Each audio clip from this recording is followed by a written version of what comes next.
அனைவருக்கும் வணக்கம். இது யூகேவி தமிழா. கல்வி சம்பந்தப்பட்ட தகவல்களை நம்ம சேனலில் தொடர்ச்சியாக கொடுத்துட்டு வரோம். அதுமாதிரி தமிழ்நாடு இன்ஜினியரிங் கவுன்சிலிங் TNA 2024 சம்மந்தப்பட்ட தகவல்களையுமே நம்ம கொடுத்துக்கிட்டு வரோம். நிறையா பேரண்ட்ஸ் கேட்டாங்க, ப்ளஸ் ஸ்டூடெண்ட்ஸும் கேட்டாங்க, சார் காலேஜஸ் பற்றின ரிவ்யூஸ் கொடுங்க, ஒவ்வொரு கல்லூரிகளில் இருக்கக்கூடிய வசதிகள், அங்கே என்னென்ன ரேங்கிங் இருக்குது, என்ன ஃபெசிலிட்டிஸ் இருக்குது, மற்றும் அந்த கல்லூரியில் சேர்றதுக்கு என்ன கட் ஆஃப் தேவை, இதை பற்றின தகவல்கள் சொல்ல முடியுமான்னு கேட்டிருந்தாங்க. நம்மளும் ஒவ்வொரு கல்லூரிகள் பற்றின தகவல்களையும் சொல்லிட்டு வரோம். அந்த வரிசையில் இந்த பர்டிகுலர் வீடியோவில் எந்த கல்லூரியை பற்றி பார்க்க போகிறோம் அப்படின்னு பார்த்தீங்கன்னா, PSG institute of technology and applied research அப்படிங்கிற இந்த கல்வி நிறுவனத்தை பற்றி தான் பார்க்க போகிறோம். இது வந்து பார்த்தீங்கன்னா PSG கல்வி நிறுவனத்தோட இரண்டாவது பொறியியல் கல்லூரி கோயம்புத்தூரில் இருக்குங்க. அதுபோக இந்த கல்லூரியானது வந்து பார்த்தீங்கன்னா அண்ணா யூனிவர்சிட்டி கீழே அஃபிலியேட்டட் வாங்கின கல்லூரி. அதாவது இந்த கல்லூரி இன்னும் அட்டானமஸ் ஆகலை, நான் அட்டானமஸ் ஸ்டேட்டஸில் தான் ஒர்க் ஆகிட்டு இருக்கு. அதுபோக இந்த கல்லூரியோட TNA கவுன்சிலிங் கோடு, கண்டிப்பாக நீங்கள் கவுன்சிலிங் அட்டன் பண்ண போகிறவங்க நீங்கள் கல்லூரியோட பேர் மட்டும் பார்க்காதீங்க. காரணம் என்ன பார்த்தீங்கன்னா, ஒரே பேரில் நிறைய கல்லூரிகள் இருக்குது. இப்போ TNA கவுன்சிலிங் கோடுங்கிறது 2377. ஸோ இந்த கவுன்சிலிங் கோடு தான் இந்த இன்ஜினியரிங் கவுன்சிலிங்கில் முக்கியமான ரோல் வகிக்க போகுது. அதுபோக இந்த கல்லூரியானது வந்து பார்த்திங்கன்னா NACல A+ கிரேட் வாங்கியிருக்கிறாங்க. அதுபோக இங்கே இருக்கக்கூடிய எல்லா ஒரு 5 எலிஜிபிள் BE ப்ரோக்ராம்ஸ் ஆர் அக்ரேடேஷன் வாங்கியிருக்காங்க. அதாவது NBA அக்ரேடேஷன் வாங்கியிருக்காங்க. NARF ரேங்கிங்கில் வந்து பார்த்திங்கன்னா 101லேருந்து 150ங்கிற ரேங்கிங்குள்ளே வந்திருக்கிறாங்க. இது மாதிரி எல்லா கல்லூரிகளுமே அவங்க என்னென்ன கிரேட் வாங்கியிருக்காங்க, என்ன ரேங்க் வாங்கியிருக்காங்கன்னு இந்த மாதிரி ஹோம் பேஜ்லேயே கொடுத்துட்டாங்கன்னா இது எல்லாருக்குமே ஒரு கல்லூரியை பற்றின புரிதலுக்கு ரொம்பவே ஈஸியாக இருக்கும்.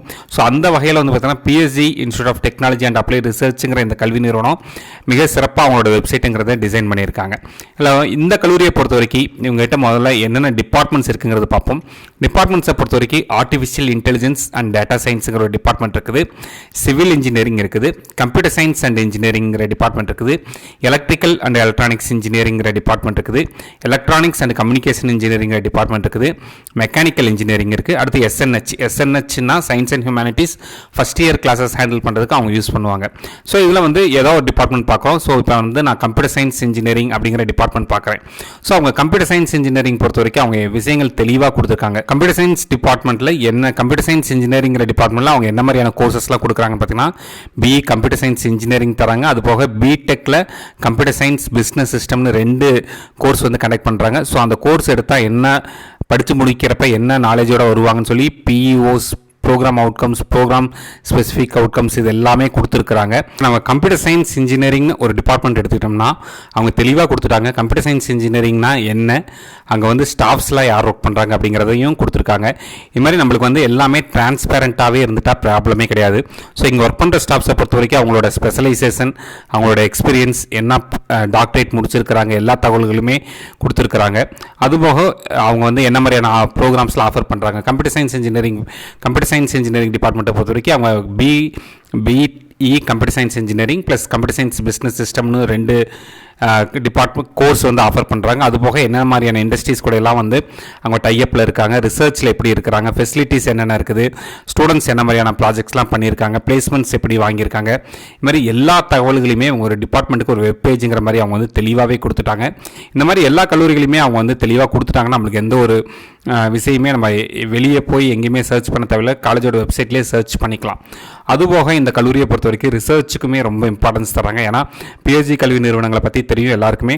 அவங்க ரிசர்ச் வைஸ் கிராண்ட், அதாவது யூனிவர்சிட்டிஸ்லேருந்தோ ப்ளஸ் வந்து சென்ட்ரல் கவர்மெண்ட் வந்து நிறைய ஃபண்ட்ஸ் வாங்கி அவங்க ரிசர்ச்சுக்கு வந்து ஸ்பெண்ட் பண்ணுறாங்க. அதுபோக இந்த கல்லூரியை பொறுத்த வரைக்கும் அவங்களுக்கு வந்து ஸ்டூடெண்ட்ஸ்க்கு என்ன மாதிரியான ஃபெசிலிட்டிஸ்லாம் கொடுத்துருக்காங்க அப்படின்னுமே அவங்க கொடுத்துருக்குறாங்க. சரிங்களா? அடுத்து நம்ம முக்கியமாக பார்க்கக்கூடியது பிளேஸ்மெண்ட்ஸ். ஸோ பிளேஸ்மெண்ட்ஸை பொறுத்த வரைக்கும் அந்த கல்வி நிறுவனங்களில் படித்த மாணவர்கள் என்ன மாதிரியான கம்பெனியில் பிளேஸ் ஆகிருக்காங்க, என்ன சேலரியில் பிளேஸ் ஆகிருக்காங்க அப்படிங்கிற தகவல்களையுமே அவங்க கொடுத்துருக்குறாங்க. இதில் வந்து பார்த்திங்கன்னா நம்மளுக்கு வந்து ஸ்டாட்டிஸ்டிக்ஸ்னே சொல்லி அவங்க தெளிவாக கொடுத்துட்டாங்க. அதாவது பிளேஸ்மெண்ட்டோட ஸ்டாட்டிஸ்டிக்ஸை பொறுத்த வரைக்கும் இந்த வருஷம் 2019 to 2023 பேட்சில் வந்து பார்த்திங்கன்னா மொத்தம் 305 மாணவர்கள் வந்து இந்த பேட்சில் முடிச்சிருக்காங்க. 305 மாணவர்களில் 274 மாணவர்கள் வந்து பிளேஸ்மெண்ட்ஸ்க்கு வந்து எலிஜிபிள் ஆயிருக்காங்க அப்படிங்கிற மாதிரி சொல்கிறாங்க. அதுபோக 140 கம்பெனிஸ் வரைக்கும் விசிட் பண்ணியிருக்கதா சொல்கிறாங்க. இதில் பார்த்திங்கன்னா அவங்க வந்து பிளேஸ்மெண்ட் பர்சன்டேஜுமே தெளிவாக கொடுத்துட்டாங்க. அதாவது கம்ப்யூட்டர் சயின்ஸ் இன்ஜினியரிங்கில் 64 மாணவர்களில் 54 மாணவர்கள் பிளேஸ் ஆகிருக்காங்க. ட்ரிபிள் டிபார்ட்மெண்ட் பொறுத்த வரைக்கும் 53 மாணவர்களுக்கு 52 மாணவர்கள் பிளேஸ் ஆகிருக்காங்க. இசியில் 52 மாணவர்களுக்கு 47 மாணவர்கள் பிளேஸ் ஆகிருக்காங்க. மெக்கானிக்கல் பொறுத்த வரைக்கும் 59 மாணவர்களுக்கு 53 மாணவர்கள் பிளேஸ் ஆகிருக்காங்க. சிவில் பொறுத்த வரைக்கும் 46 40 மாணவர்கள் பிளேஸ் ஆகிருக்காங்க. மாதிரி ஹையஸ்ட் சேலரி பேக்கேஜ் பொறுத்த வரைக்கும் கம்ப்யூட்டர் சயின்ஸ் இன்ஜினியரிங் படித்த ஸ்டூடெண்ட் வந்து 41 lakhs சேலரி வந்து வாங்கியிருக்கிறாரு.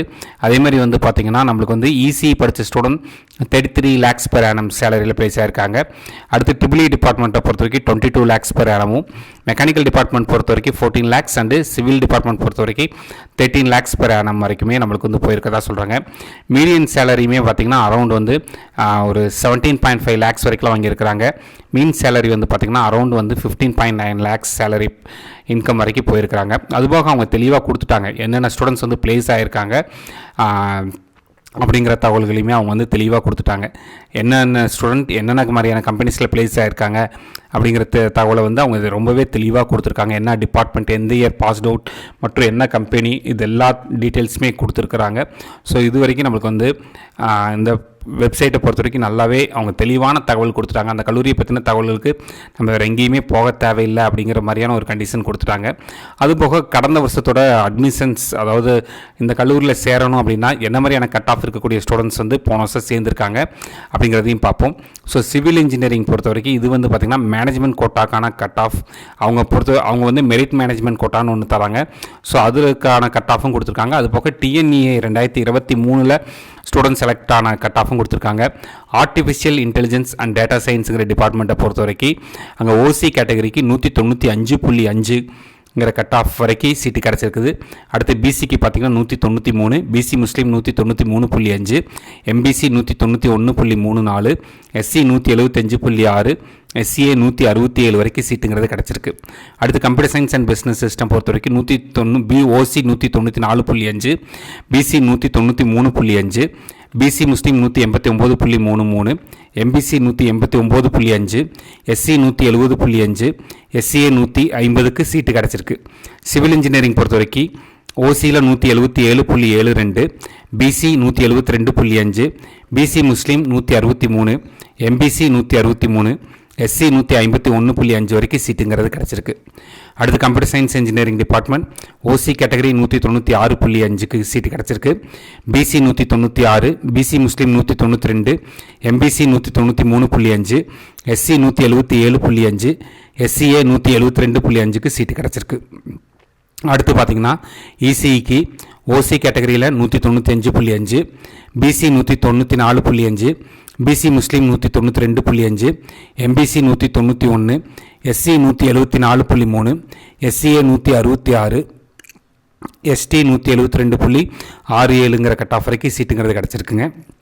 அடுத்து பார்த்திங்கன்னா ட்ரிபிள் டிபார்ட்மெண்ட் பொறுத்த வரைக்கும் ஓசியில் 193.4, BC 191, BC Muslim 190, MBC 188, SC 164, SCA 138.5, ST 168.5க்கு சீட்டு கிடச்சிருக்கு. அடுத்து மெக்கானிக்கல் டிபார்ட்மெண்ட் ஓசியில் 186.5, BC 182, MBC 179.5, SC 167, SCA 156, ST 151.5ங்கிற கட் ஆஃப்க்கு வந்து இந்த கல்லூரியில் சீட்டுங்கிறது கிடச்சிருக்கு. அதுபோக அவங்க வந்து தெளிவாக கொடுத்துட்டாங்க. மேனேஜ்மெண்ட் சீட்டுக்குமே வந்து பார்த்திங்கன்னா என்ன கட் ஆஃப்ஸ்க்கெலாம் வந்து போன வருஷம் அவங்களுக்கு வந்து சீட்டு கொடுத்தாங்க அப்படிங்கிற மாதிரி கொடுத்துருக்குறாங்க. ஸோ இந்த தகவல்கள் எல்லாமே வந்து பார்த்திங்கன்னா இந்த கல்லூரியோட வெப்சைட்டில் வந்து அவங்க வந்து டிரான்ஸ்பேரண்ட்டாக கொடுத்துட்டாங்க. ஸோ இதை தாண்டின தகவல்கள்ங்கிறது நம்மளுக்கு பெருசாக தேவைப்படுறதில்ல. போக அவங்க காலேஜில் வந்து என்ன மாதிரியான ஃபெசிலிட்டிஸ்லாம் கொடுக்குறாங்க அப்படிங்கிறதையும் கொடுத்துருக்காங்க. என்ன மாதிரியான ஆக்டிவிட்டீஸ்லாம் ஸ்டூடெண்ட்ஸ் இன்வால்வ் ஆகுறாங்க. ஏன்னா ஒரு கல்லூரிங்கிறது வெறும் படித்து பிளேஸ்மெண்ட் வாங்குறது இல்லை படித்து பட்டம் வாங்குறது மட்டும் கிடையாது. அதை தாண்டி இவங்க வந்து சோசியல் ரெஸ்பான்சிபிலிட்டியை எப்படி ஸ்டூடெண்ட்ஸை டெவலப் பண்ணுறாங்க, அதுக்கு என்ன மாதிரியான ஆக்டிவிட்டீஸ்லாம் இருக்குங்கிறதையும் சொல்லியிருக்காங்க. என்எஸ்எஸ் இருக்குது, அதே மாதிரி என்சிசி. ஏன்னா தமிழ்நாட்டை பொறுத்த வரைக்கும் பெரும்பாலான இன்ஜினியரிங் காலேஜஸில் என்சிசிங்கிறது கிடையாது. பட் இந்த கல்லூரியில் வந்து பார்த்திங்கன்னா என்சிசி வந்து இருக்குது. ஒய்ஆர்சி, ஆர்ஆர்சி, அதுபோக மற்ற எக்ஸ்ட்ரா கரிக்குலர் சம்மந்தப்பட்ட எல்லா கிளப்ஸுமே வச்சுருக்காங்க. ஃபெசிலிட்டிஸ் வைஸுமே ஹாஸ்டல் ஃபெசிலிட்டிஸ், மெஸ் ஃபெசிலிட்டிஸ் மற்றும் லைப்ரரி ஃபெசிலிட்டிஸ் எல்லாமே நல்லா இருக்குது. சரிங்களா? ஸோ இதுதான் வந்து பார்த்தீங்கன்னா என் சைட்லேருந்து நான் PSC institute of technology and applied ரிசர்ச்ங்கிற காலேஜை பற்றின கொடுத்து இருக்க ரிவ்யூ. ஸோ இது மாதிரி கண்டினியூஸாக உங்களுக்கு ஒவ்வொரு கல்லூரிகள் பற்றின தகவல்களையும் அடுத்தடுத்த வீடியோக்களில் கொண்டு வரோம். சரிங்களா? ஸோ இந்த மாதிரி கண்டினியூஸான தகவல்கள், அதாவது கல்வி சம்மந்தப்பட்ட தகவல்கள், கல்லூரி கட் ஆஃப் சம்மந்தப்பட்ட தகவல்கள் வேணுங்கிறவங்க யூகேவி தமிழா அப்படிங்கிற இந்த யூடியூப் சேனலை சப்ஸ்கிரைப் பண்ணிக்கோங்க. மற்றும் இந்த வீடியோ உபயோகமானதாக இருந்துச்சுன்னா இந்த வீடியோ லைக் பண்ணிவிட்டு உங்கள் நண்பர்களுக்கு ஷேர் பண்ணுங்கள். மிகவும் நன்றி.